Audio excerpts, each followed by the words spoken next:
Pas Koresë së Jugut, kryeministri Edi Rama zhvilloi një vizitë zyrtare në Tokyo të Japonisë. Kreu i qeverisë u prit nga homologja e tij japoneze Takaichi. Pas nderimit të himneve, të dy liderët parakaluan para trupave ushtarak të veshur me të bardha, që mbanin në duar flamujt e Shqipërisë dhe Japonisë, për të vijuar më pas me takimet mes dy delegacioneve.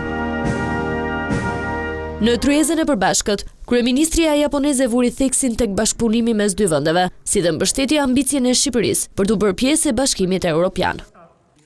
Shqipëria është një partner e rëndësishme me të cilën ndajmë vlera dhe parime të përbashkëta. Ne jemi të kënaqur që negociatat e antarësimit të Shqipërisë në Bashkimin Evropian po përparojnë në mënyrë të qëndrueshme. Japonia në kuadër të nismës së bashkëpunimit me Ballkanin Perëndimor do të vijojë të mbështesë fuqimisht antarësimin e Shqipërisë në BE.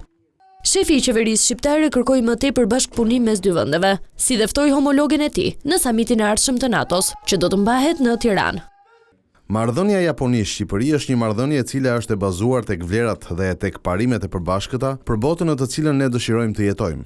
Me shumë këshërinë e presim që të eksplorojmë mundësi të ndryshme se si mund të afrohemi me Japoninë dhe nga ana tjetër, dëshiroj t'ju them edhe paraprakisht që vitin e ardhshëm në Tiranë ne do të organizojmë samitin e NATO-s. Kam kënaqësinë e veçantë që t'ju ftoj të merrni pjesë në atë samit dhe në fakt, kur të vini, do të jetë edhe rasti i parë kur një kryeministër apo kryeministre e Japonisë të vizitojë Shqipërinë. Më herët Rama zhvilloi takim me Ligën Parlamentare të Miqësisë Japoni-Shqipëri, të kryesuar nga Minoru Kyuchi, ministër për strategjinë e rritjes së Japonisë.